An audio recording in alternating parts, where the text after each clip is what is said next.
नमस्कार, मैं हूं आपके साथ प्रदीप आजाद। दोस्तों, क्या राजस्थान में शराब का नशा हावी होने के बाद क्या कोई शख्स गुनाह को अंजाम देता है?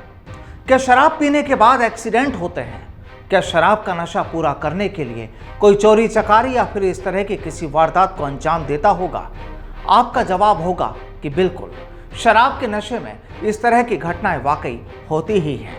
इसमें कोई दो राय नहीं। लेकिन नहीं साहब, हमारी सरकार कहती है कि पिछले 2 साल में शराब पीने के बाद इस तरह की कोई घटनाएं हुई ही नहीं है। 2 साल में बस राजस्थान में कुछ एक घटनाएं ही हुई हैं।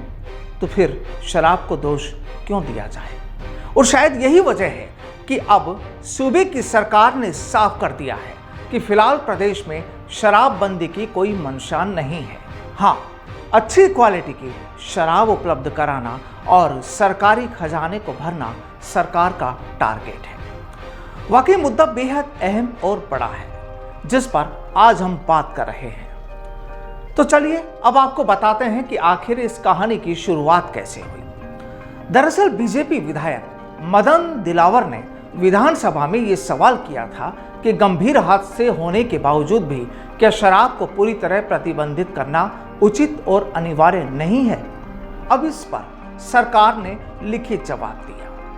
राज्य में मध्य संयम नीति लागू है।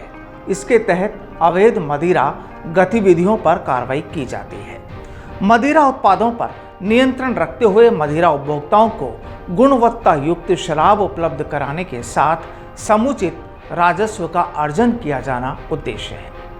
वर्तमान में राज्य में शराब को पूरी तरह प्रतिबंधित करने का प्रस्ताव विचाराधीन नहीं है। दरअसल ये सरकार का जवाब है। तो कहानी आपको समझ आ गई होगी कि फिलहाल सूबे में मैखानों पर कोई पाबंदी नहीं लगने वाली। चलिए अब आपको एक और तस्वीर से रूबरू कराते हैं। दरअसल बीजेपी विधायक के सवाल के जवाब में सरकार ने जो लिखित जवाब दिया है, उसमें कहा गया है कि प्रदेश में पिछले 2 सालों में शराब पीकर वाहन चलाने की वजह से जो दुर्घटनाएं हुई वो 2019 में 41 और साल 2020 में 32 हुई। यानी 2 सालों में कुल 73 दुर्घटनाएं हुई और इन दुर्घटनाओं में 37 लोगों की मौत हुई और 64 लोग घायल हुए। यानी करीब 8 करोड़ की तादाद वाले राजस्थान में शराब पीकर होने वाली दुर्घटनाएं वाकई कोई मायने नहीं रखती। तो फिर शराब से नुकसान भी क्या? चलिए एक और आंकड़े पर नजर डालते हैं, जिसे जवाब के रूप में सरकार ने सामने रखा है। दरअसल सवाल था कि शराब के सेवन से पिछले 2 सालों में प्रदेश में शराबियों ने महिलाओं और बच्चियों से बलात्कार, हत्या, लूट और चोरी के आंकड़ों पर क्या हुआ, यानी कितनी घटनाएं हुई। तो जवाब मिला कि पिछले 2 सालों में पूरे राजस्थान में बलात्कार के मामले 4 हुए तो हत्या के 5। यानी शराब पीने के बाद इस तरह की घटनाएं कुल 9 2 साल में। खैर साहब, ये आंकड़े हैं क्योंकि राजस्थान में शायद ही कोई ऐसा दिन होता होगा जब ये खबरें ना आती हो कि अमुक जगह पर शराब पीकर वाहन चलाने से कितने घायल हुए और कितने लोगों की मौत हो गई। वहीं ऐसा ही कोई दिन होता होगा जिसमें घटना के बाद ये साफ होता है कि आरोपियों ने शराब पी हुई थी।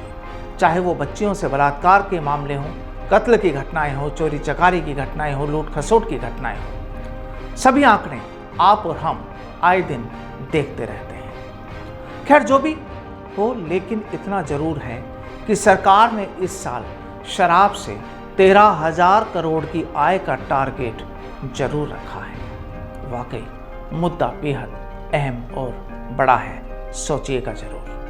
नमस्कार।